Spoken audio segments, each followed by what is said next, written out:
आप सभी का स्वागत है एजुकेशन हब की इस नई क्लास में, जहां पर आज हम चर्चा करेंगे पशु परिचर के जीके के क्वेश्चंस के बारे में, जो कि एग्जाम्स के लिए बहुत ज़्यादा इंपॉर्टेंट होने वाले हैं। तो चलिए शुरू करते हैं आज की ये क्लास और देखते हैं पहला क्वेश्चन। पहला क्वेश्चन है कि निम्नलिखित में से कौन सा नदी बेसिन राजस्थान के पूर्वी प्रदेश का भाग नहीं है, यानी कि पूर्वी मैदानी प्रदेश के अंतर्गत कौन कौन से भाग नहीं आते हैं। तो बाणगंगा बेसिन ये आता है, चंबल बेसिन ये भी आता है, मध्य माही बेसिन इसका कुछ हिस्सा जो कि पूर्वी मैदान के अंतर्गत आता है, लेकिन जो लूणी बेसिन है ये आता है पश्चिमी मरुस्थल के अंतर्गत, यानी कि जो ऑप्शन नंबर 4 है ये इसका आंसर होगा। अगले क्वेश्चन की तरफ देखते हैं। नेक्स्ट क्वेश्चन आए है कि खालिस्तान श्रेणी राजस्थान के मुख्य जल क्षेत्र बनाती है, यानी कि अरावली, पूर्वी घाट, हिमालय या काराकोरम, इनमें से कौन सी श्रेणी है जो कि राजस्थान के लिए जल क्षेत्र बनाती है। तो वो बनाती है अरावली, जहाँ से बहुत सारी नदियों का उद्गम स्थल है। नेक्स्ट क्वेश्चन देखते हैं। नेक्स्ट क्वेश्चन है कि राजस्थान निम्नलिखित में से कौन नदियों का सही सम्मिलित है, यानी कि आप यहाँ पर कुछ नदियाँ दी हुई है और यहाँ पर उनकी कुछ सहायक नदियाँ दी हुई है, इनमें से बताना है कि कौन सा सम्मिलित है। तो कोठारी लूनी की सहायक नदी नहीं है, सुखड़ी बनास की नहीं है, जाखम माही की यहाँ आती है, ये बिल्कुल सही होगा। जाखम जो नदी है वो माही की बिल्कुल सहायक नदी है, और बाकी बाणगंगा चंबल की भी सहायक नदी नहीं है। तो अगर इसके अंतर्गत हम देखें, जो कोठारी नदी जो है वो बनास की सहायक है, और सुखड़ी नदी जो है वो लूनी की सहायक है। बाकी जो बाणगंगा और चंबल है ये दोनों स्वतंत्र नदियाँ हैं। ठीक है, ऑप्शन नंबर जो 3 इसका करेक्ट है। बढ़ते हैं नेक्स्ट क्वेश्चन की तरफ। नेक्स्ट क्वेश्चन आया है कि जो राष्ट्रीय बीजे मसाला अनुसंधान संस्थान केंद्र है ये कहाँ पर स्थित है। सांगानेर, जयपुर, तबीजी अजमेर, मथियाना जोधपुर या आगू रोड सिरोही। तो राष्ट्रीय बीजे मसाला केंद्र अनुसंधान केंद्र, इसको आप स्टार लगा ले, बहुत ज़्यादा इंपॉर्टेंट क्वेश्चन है, एग्जाम्स में बहुत बार पूछा जा चुका है। और इसका जो करेक्ट आंसर वो है तबीजी अजमेर। एक तो राष्ट्रीय बीजे मसाला अनुसंधान केंद्र और एक सरसों का केंद्रीय मसाला अनुसंधान संस्थान है, जो कि सेवर भरतपुर पे, सेवर भरतपुर में। इस दोनों चीज़ों को आपको अच्छी तरह से ध्यान में रखना है। तो सेवर भरतपुर और तबीजी अजमेर। ठीक, बढ़ते हैं अगले क्वेश्चन की तरफ। नेक्स्ट क्वेश्चन कह रहा है कि दो मुंह का चूल्हा व बहुत प्रकार के बर्तनों के साथ सिलबट्टे व पेन निम्नलिखित में से किस स्थान पर खुदाई में मिले हैं। तो दो मुंह वाले चूल्हे, अगर इनकी बात की जाए तो दो मुंह वाले चूल्हे मतलब कि संयुक्त परिवार के ये अवशेष थे, संयुक्त परिवार। और संयुक्त परिवार मतलब कि अगर हम देखें संयुक्त परिवार, तो संयुक्त परिवार मतलब ग्रामीण, और ग्रामीण जो सभ्यता थी वो थी आहड़, यानी कि ऑप्शन नंबर 1 इसका करेक्ट आंसर होगा। बात करें कालीबंगा की, तो कालीबंगा जो थी वो एक नगरीय सभ्यता थी, यानी कि कालीबंगा नगरीय थी और आहड़ थी ग्रामीण। ऑप्शन 1 इसका करेक्ट है। नेक्स्ट क्वेश्चन देखते हैं। नेक्स्ट क्वेश्चन है कि जो मुगल सम्राट बाबर ने किस वर्ष खानवा में राणा सांगा राजपूत शासक को हराया था।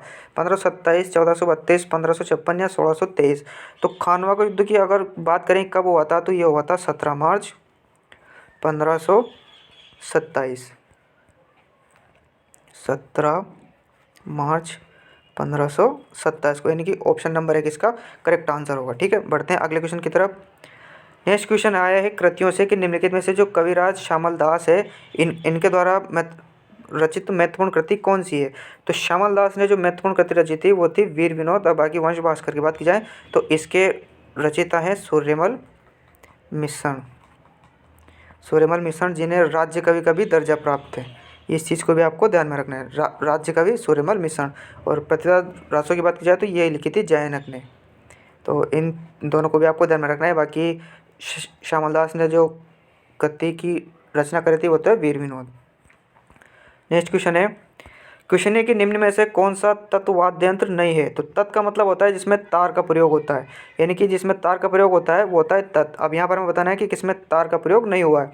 तो जंतर इसमें तार का प्रयोग होता है, रवाज इसमें भी तार का प्रयोग होता है, और चौतारा इसमें भी तार का प्रयोग होता है, क्योंकि इसमें नाम से दिख रहा है 4 तार। अब बाकी जो ये सतारा है ये एक अपवाद है, मतलब एक नाम की तरह से हम देख सकते हैं कि सतारा में तार नहीं है, यानी कि जो सतारा है ये एक प्रकार का तत्व वाद्य यंत्र नहीं है। Option number 4 is correct.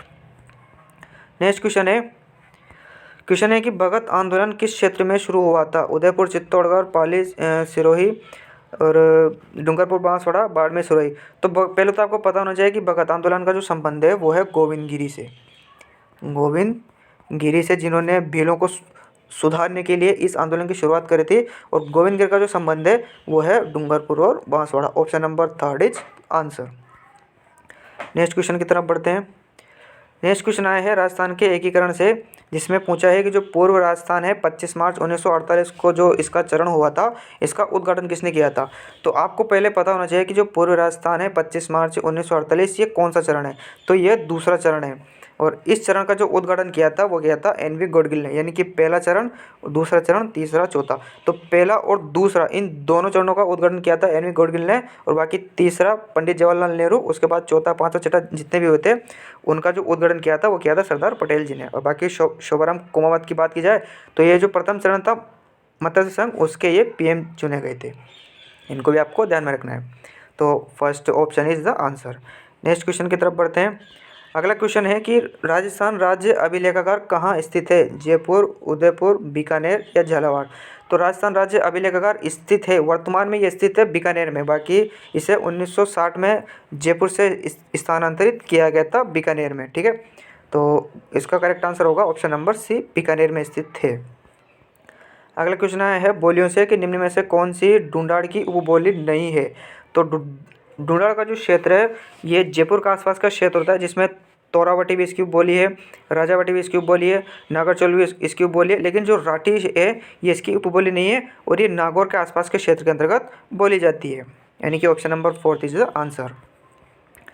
Next question देखते हैं। नेक्स्ट क्वेश्चन है थारपारकर नस्ल की गायें राजस्थान के निम्न में से किन जिलों में मिलती है। नाम से स्पष्ट है थारपारकर, थारपारकर। तो थार का मतलब होता है मरुस्थल, मरुस्थल के पार से जो नस्ल आई है, यानी कि इसका उत्पत्ति स्थान भी पाकिस्तान के क्षेत्रों की तरफ है। तो थारपारकर जो ये नस्ल है ये पाई जाती है रेगिस्तानी क्षेत्र में, और अजमेर में ये नहीं होती है, गंगानगर हनुमानगढ़ में ये नहीं है, जालोर में ये नहीं है, ये पाई जाती है बाड़मेर और Jaisalmer. Option number first is the correct answer. Next question देखते हैं। नेक्स्ट क्वेश्चन आया है कि जो तड़ना विवाह है किस जाति से संबंधित है। सहरिया, कंजर, गरासिया या भील। तो ये जो विवाह है ये संबंधित है गरासिया से, जिसमें जो वधू होती है उसको मूल्य देकर घर लाया जाता है। इसके अंतर्गत शादी और फेरे नहीं होते, यानी कि ऑप्शन नंबर जो 3 है गरासिया, इनके इस जनजाति में प्रचलित है ताड़ना विवाह। नेक्स्ट क्वेश्चन देखते हैं। नेक्स्ट क्वेश्चन है कि वह लोक देवता जिसे गोगा जी की भांति नागों का देवता के रूप में भी प्रसिद्ध है। तो कौन सा देवता है। तेजा जी है, हड़बू जी है, ये भूटिया नहीं, ये भूरिया बाबा है, भूरिया बाबा।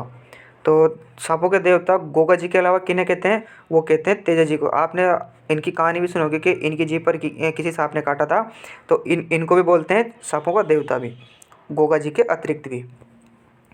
नेक्स्ट क्वेश्चन देखते हैं। नेक्स्ट क्वेश्चन आया है कि राजस्थान का तेजाजी पशु मेला निम्न में से किस नस्ल में से किसी एक के लिए प्रसिद्ध है। तो पहले तो आपको ये पता होना चाहिए कि जो तेजाजी का पशु मेला है ये बढ़ता है परबतसर नागौर में, परबतसर नागौर में, जहाँ पर एक गाय की नस्ल है नागौरी, जो कि बहुत प्रसिद्ध है। और इसके जो बैल होते हैं वो एक अच्छे भारवाहक के रूप में काम लिए जा सकते हैं। और ये जो पशु मेला है ये प्रसिद्ध है नागौरी गाय के लिए, यानी कि ऑप्शन नंबर जो 4 है इसका करेक्ट आंसर होगा। बढ़ते हैं नेक्स्ट क्वेश्चन की तरफ। नेक्स्ट क्वेश्चन आया है कि भरतरी को लोक वार्ता राज्य के किस क्षेत्र में अधिक प्रचलित है। यानी कि भरतरी की जो लोक वार्ताएँ हैं, उनकी कविताएँ हैं, वो किस क्षेत्र में अधिक प्रचलित है। तो मारवाड़ में है, अलवर भरतपुर में है, हाड़ौती में है, शेखावटी में। तो भरतरी की अगर हम कार्यस्थली और कर्मभूमि की बात करें तो उनकी कर्मभूमि है अलवर, यानी कि अलवर भरतपुर का जो क्षेत्र है इस क्षेत्र में भरतरी की लोकवार्ता प्रसिद्ध है। नेक्स्ट क्वेश्चन आया है नृत्यों से संबंधित कि कौन सा लोक नृत्य गुज्जर समुदाय से संबंधित है। तो लोक नृत्य पूछा गुज्जर समुदाय का। तो आग, तेरह ताली, गेर और चरी, इनमें से आपको बताना है कि कौन सा जो नृत्य है वो गुज्जर समुदाय से संबंधित है। ऑप्शंस की अगर हम बात करें, जो आग नृत्य है ये अग्नि नृत्य है, इस नृत्य को अग्नि नृत्य भी बोलते हैं। ये किया जाता है जसनातियों द्वारा किया जाता है, और ये प्रसिद्ध है कतियासर बीकानेर का। ठीक है। तेरह ताली नृत्य की बात की जाए तो ये किया जाता है कामड़ पंथी द्वारा, कामड़िया पंथी जो लोग होते हैं उनके द्वारा नृत्य किया जाता है। और गेर जो होता है ये भीलों का एक नृत्य है। और बाकी चरी जो है ये जो नृत्य ये गुज्जरों का नृत्य, यानी कि ऑप्शन नंबर 4 इसका करेक्ट आंसर होगा। नेक्स्ट क्वेश्चन है नेक्स्ट क्वेश्चन आया है कि पीपल पत्ता है स्त्रियों का सिर का आभूषण, कान का आभूषण, गले का आभूषण या कमर का आभूषण। तो पीपल पत्ता हो गया, सुरलिया हो गया, इस तरह के कुछ एक आभूषण है जो कि बहुत ज़्यादा इंपॉर्टेंट होते हैं, जो कि आपको ध्यान में रखने हैं। और ये जो आभूषण पहने जाते हैं ये पहने जाते हैं कान में। ऑप्शन नंबर सेकंड इसका करेक्ट आंसर होगा। नेक्स्ट क्वेश्चन आया है चित्रकला से संबंधित कि नाथू, मुराद, रामलाल और अली राजा चित्रकारों का संबंध किस चित्र शैली से रहा है। तो एक नाम को आपको पकड़ना है, अली राजा, और इनका जो संबंध है वो है बीकानेर से, यानी कि बीकानेर चित्र शैली। और ये शैली खुद एक भाग है मारवाड़ स्कूल पेंटिंग का। ठीक है, ऑप्शन नंबर एक इसका करेक्ट आंसर है। बढ़ते हैं अगले क्वेश्चन की तरफ। नेक्स्ट क्वेश्चन आया है कि चंदू जी का गढ़ा और बोडीगामा स्थान किसके लिए विख्यात है। तो चंदू जी का गढ़ा और बोडीगामा स्थान किसके लिए प्रसिद्ध है। तो देखियो, तीर कमान, मीनाकारी, कुंदन कला या जयजम सिपाही। तो चंदू जी का गढ़ा और बोडीगामा जो ये स्थान है ये प्रसिद्ध है तीर कमान के निर्माण के लिए। अब बात करें मीनाकारी की तो ये प्रसिद्ध है जयपुर की। कुंदन कला, जयजम की चौपाई, तो जयजम की चौपाई प्रसिद्ध है बाड़मेर की। तो इन चीज़ों को भी आपको ध्यान में रखना है। ठीक है, ऑप्शन एक इसका करेक्ट आंसर है। नेक्स्ट क्वेश्चन की तरफ बढ़ते हैं और आज का अंतिम क्वेश्चन कि झीलों की नगरी के नाम से प्रसिद्ध पर्यटक स्थल है। तो झीलों की नगरी यानी कि जहाँ पर सर्वाधिक झीलें पाई जाती हैं, तो इस नाम से जो प्रसिद्ध स्थल है वो है उदयपुर, यानी कि उदयपुर को बोलते हैं झीलों की नगरी। बाकी अगर अजमेर की भी बात करें तो अजमेर को बोलते हैं राजस्थान का हृदय स्थल, हृदय स्थल ये इसका उपनाम है।